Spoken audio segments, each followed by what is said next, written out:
آپ media workers کے حوالے سے ہی کرنا چاہتا ہوں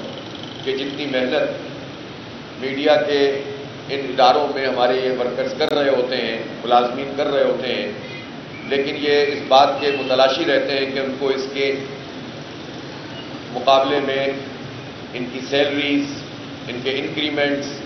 اور ان کے جو ملازمانہ حقوق ہیں وہ پراپر طریقے سے ادا کیے جائیں۔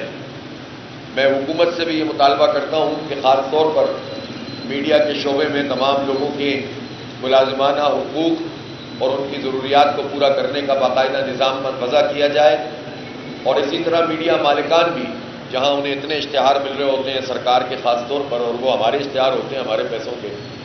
تو وہ اس کا فائدہ ہمارے میڈیا ورکرز کو بھی پہنچائیں۔ اس پر انشاءاللہ تفصیل سے بھی بات کریں گے۔ دیکھیں، اس وقت دھرنا 13ویں دن میں داخل،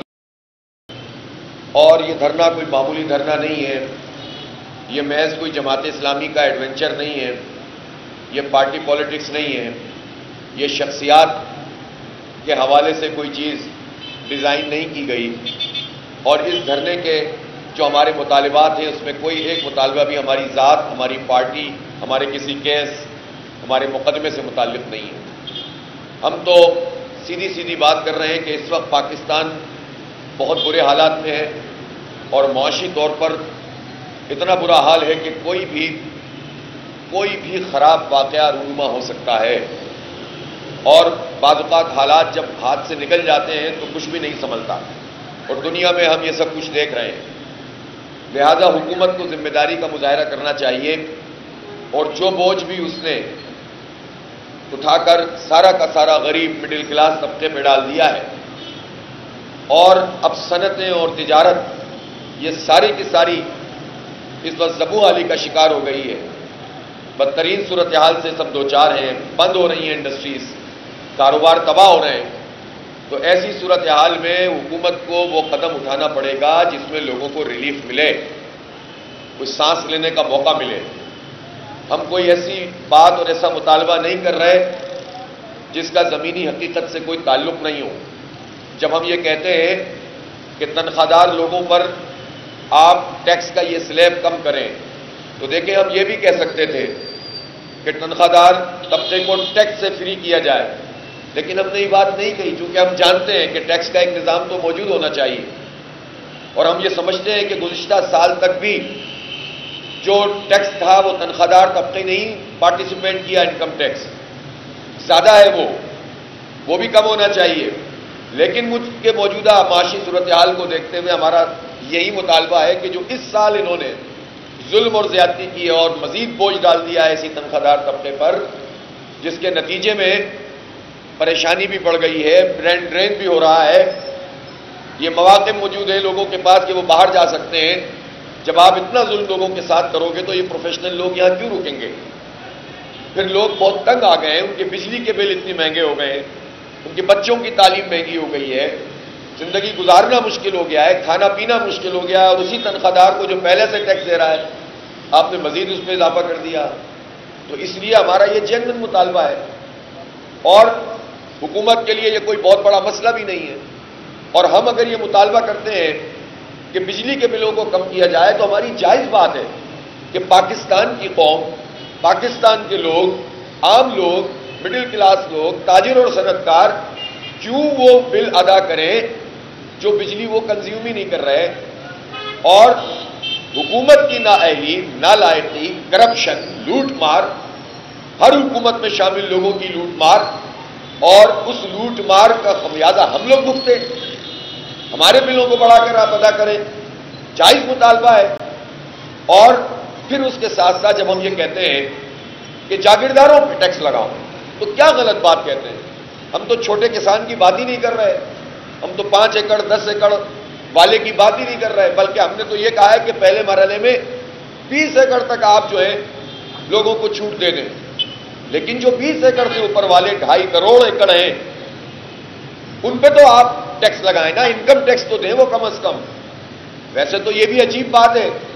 کہ آپ مکان خریدیں یا دکان خریدو پراپرٹی ٹیکس ادا کریں، ٹرانسفر کے اوپر بھی ٹیکس ادا کریں، اور آپ کا جو ہے وہ یہ طے شدہ ہو، اور جو جاگیردار ہو، جو بڑی بڑی زمینوں کے مالک ہوں جو ہزاروں ایکڑ والے اور سینکڑوں ایکڑ والے ان کو پروٹیکٹ کر دیا جائے کہ وہ ٹیکس دیں گے ہی نہیں. اس لیے جاگیروں پہ ٹیکس لگائیں، تنخواہ داروں کا ٹیکس کم کریں، بجلی کے بل کم کریں. ہماری جائز بات ہے، سب کی سمجھ میں آتی ہے کہ جب آپ فارنسک آڈٹ کریں گے، جب آپ جانچ پڑتال کریں گے اور ایک ایک چیز پتہ کریں گے تو آپ کو یہ پتہ چل جائے گا کہ آئی پی پیز میں سے کتنی آئی پی پیز ایسی ہیں جن کے معاہدے ہی غلط ہوئے ہوئے ہیں، ان کو تو کوئی چیلنج بھی نہیں کر سکتا، جن کے معاہدے مکمل ہو گئے، جن کے پلانٹ بوسیدہ ہو گئے، جن کی ایفیشنسی ختم ہو گئی ہے، ان سب کو تو ایک طرف کریں نا. ہزاروں ارب روپے آپ کے بچنا شروع ہو جائیں گے. اور جب ہم یہ بات کہتے ہیں کہ آپ بجلی کی قیمت کم کریں، پیٹرول کی لیوی کم کریں، تو ان کا سوال ہوتا ہے یہ پیسے کہاں سے آئیں گے؟ تو ہم انہیں یہ بتاتے ہیں کہ یہ پیسے وہاں سے آئیں گے کہ آپ سود کا ریٹ کم کریں. جب آپ سود کا ریٹ کم کرتے ہیں کہ جو آپ کو 8,500 ارب روپے ادا کرنے ہیں انٹرنل ڈیٹ کے، بینکوں کے، وہ اگر آپ 19.5% سے اس کو 10% پہ لاتے ہیں سال کے اختتام تک، تو اس کے نتیجے میں جو 8,500 ادا کرنے، اس میں سے بھی 2,500 ارب روپے تو وہ ہیں جو اسٹیٹ بینک کے ہوتے ہیں، گورنمنٹ کو 6,500 ادا کرنے. اس میں سے آدھے جب کم ہو جائیں گے تو یہ جو اتنا بڑا چنک ہے اس کا فائدہ پاکستان کی معیشت کو ہوگا، تجارت کو ہوگا، صنعتوں کو ہوگا، عام آدمی کو ہوگا. تو یہ اتنی واضح بات ہے کہ جس میں کوئی بہت پریزنٹیشن دینے کی یا لیکچر دینے کی ضرورت تھوڑی ہے. کامن مین سمجھ سکتا ہے کہ یہ انٹرسٹ ریٹ جو پاکستان میں اس وقت مسلط ہے، اس کے نتیجے میں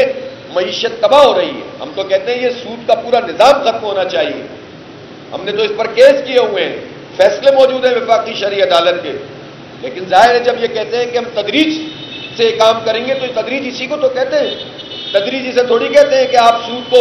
ریٹ بڑھا دیں، کبھی 1% کم کر دیں، کبھی 2% بڑھا دیں. اس ریٹ کے اوپر تو آپ نہیں چل سکتے. پھر ہم سے کہتے ہیں کہ ریٹ ہم کم کریں گے تو ہمارے بینک، تو بھائی آپ ان کا ریزرو ریشو بڑھا دیں. اب یہ وہ بات ہے کہ جو کسی بھی ماہر معیشت کے ساتھ آپ بیٹھ جائیں وہ آپ کو سمجھا دے گا کہ بینکوں کا نقصان یہ نہیں کرنا چاہتے ریزرو ریشو بڑھا کے، لیکن سود میں پوری قوم کو جکڑنا چاہتے ہیں. تو یہ تو نہیں بات ہے نا کہ چند لوگوں کے لیے، چند بینکوں کے لیے، ساہوکاری کے لیے آپ پوری قوم کو گروی رکھے ہوئے ہیں. جو کام یہ کر سکتے ہیں ہم وہی مطالبہ کر رہے ہیں، ہم اس کے علاوہ کوئی مطالبہ ہی نہیں کر رہے.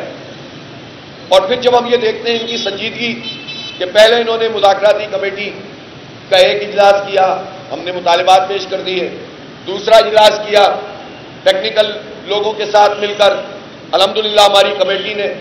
لیاقت بلوچ صاحب کی سربراہی میں امیر العظیم صاحب، نصر اللہ رندھاوا صاحب اور فراست شاہ صاحب،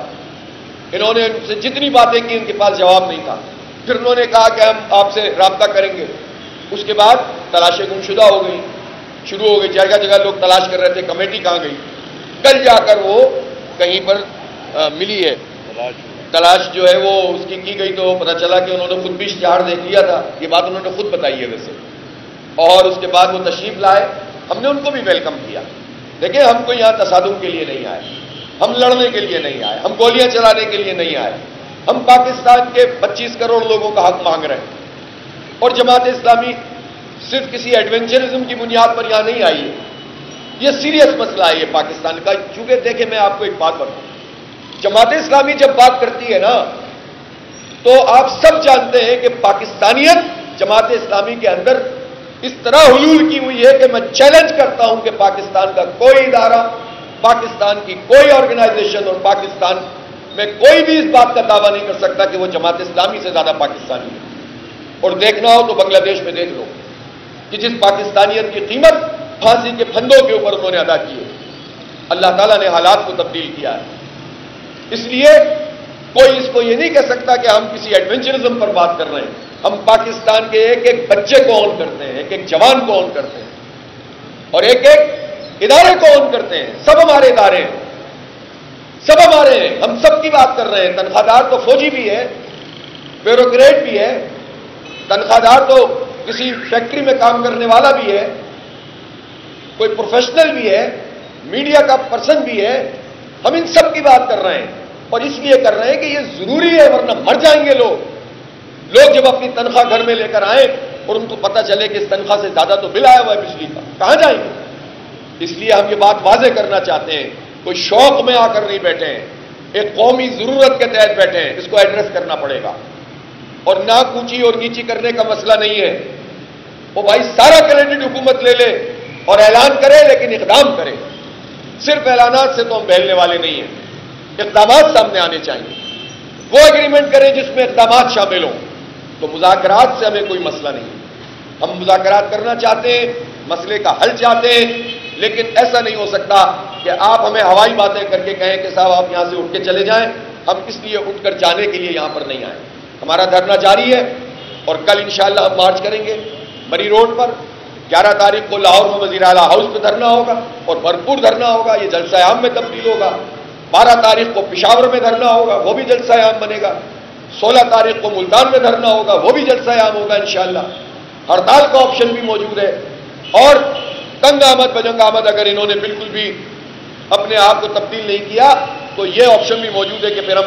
ہم اپیل کریں گے، پیسفل اپیل، کہ لوگ پھر بجلی کے بل ادا نہ کریں۔ ہم یہاں تک نہیں جانا چاہتے، ہم نہیں جانا چاہتے۔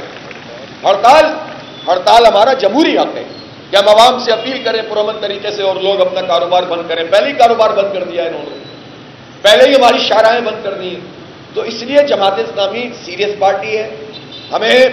ایشو کو ریزالو کرنا ہے، مسئلے کو حل کرنا ہے۔ حکومت نے کل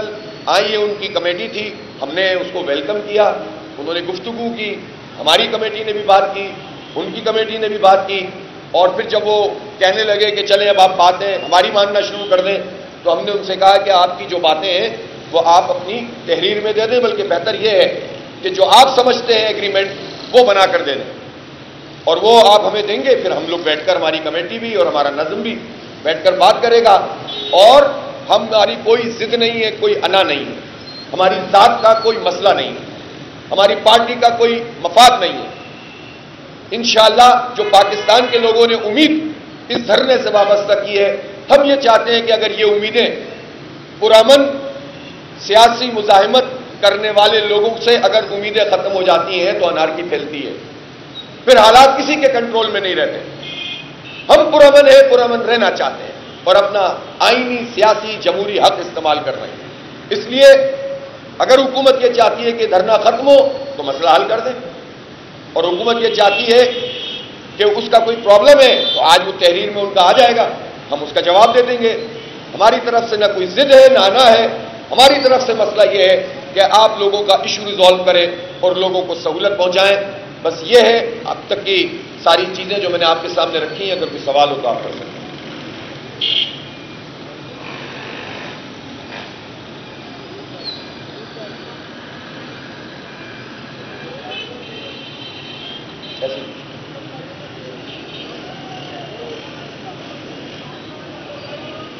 جی،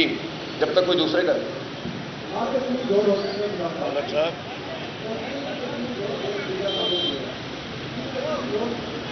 جی جی بولیں بولیں۔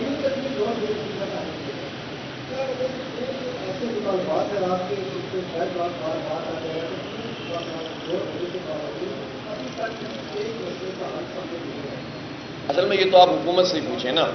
ہم نے جتنی باتیں کی ہیں یہاں بھی اور مذاکرات میں بھی، ان کے پاس کچھ یہ لیاقت صاحب موجود ہیں، ان سے پوچھ لیں، آپ کوئی جواب ہو تو بتا دیں۔ میں کہ لاک ان کے پاس ہے نہیں، ویسے ہی ڈیڈ ہے۔ کہہ رہے ہیں لاک ان کے پاس ہے نہیں، ویسے ہی ڈیڈ کیا ہوا ہے، تو اس لیے ان کی طرف سے کوئی ایسی چیز نہیں آئی جس میں وہ کہیں کہ نہیں ایسے نہیں، ایسے کر لینا چاہیے۔ اب انہوں نے کہا ہے کہ ہم تحریر میں دیں گے تو ہم اس کو بھی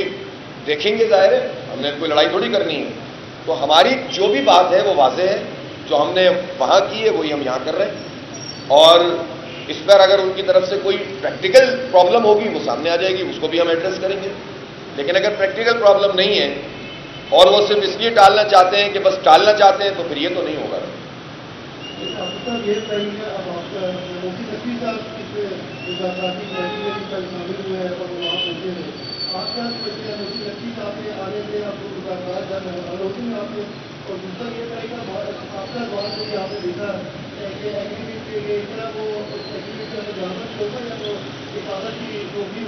اصل میں دیکھیں ایک بات تو یہ کہ ظاہر محسن نقوی صاحب آئے، ہم نے ان کو بھی ویلکم کیا، اور اگر پرائم منسٹر بھی آئیں گے تو ان کو بھی ویلکم کریں گے۔ بہرحال اب ہمارا اختلاف اپنی جگہ، لیکن میں نے کہا نا کہ ہم ظاہر ہے ایک اپنی ویلیوز اور اقدار رکھنے والی پارٹی ہے اور سیاسی وقار کے ساتھ ہم کام کرتے ہیں،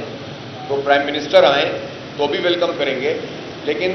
جو آپ نے جو دوسری بات کہی ہے ہاں ایگریمنٹ پہ عمل درآمد، اچھا میں آپ کو ایک بات بتا دوں کہ یہ جماعت اسلامی ہے، ایسا نہیں ہے کہ ایگریمنٹ کر لیا اور ہم جب چلے گئے تو انہوں نے کہا نہیں ہم تو نہیں مانتے، ہم سے دھرنا کتنی دور ہوتا ہے، کتنی دور ہوتا ہے، ہمیں تو اعلان کرنا ہوتا ہے، ہمارے کارکن پورے پاکستان میں دھرنا دینے شروع کر دیں گے، ہماری جو الحمدللہ یہ اسٹرینتھ ہے کہ ہم عوام کے ساتھ کھڑے ہوئے، وہ اسٹرینتھ انشاءاللہ ان کو مجبور کرے گی کہ اگر یہ کوئی ایگریمنٹ کریں گے تو اس پر عمل درآمد بھی کروائیں گے، ایسا تھوڑی ہے کہ بس وقتی طور پر ٹالنے کے لیے ہمیں جو ہے وہ تحریر کا ایک ٹکڑا دے دیں گے اور اس کے بعد ہم خوشی خوشی گھر چلے جائیں گے، یہ ہم اس لیے آئے ہی نہیں تھے، ہم تو آئے اس لیے کہ مسئلہ حل ہو، اگر یہ مذاکرات پر عمل کریں گے ایگریمنٹ پہ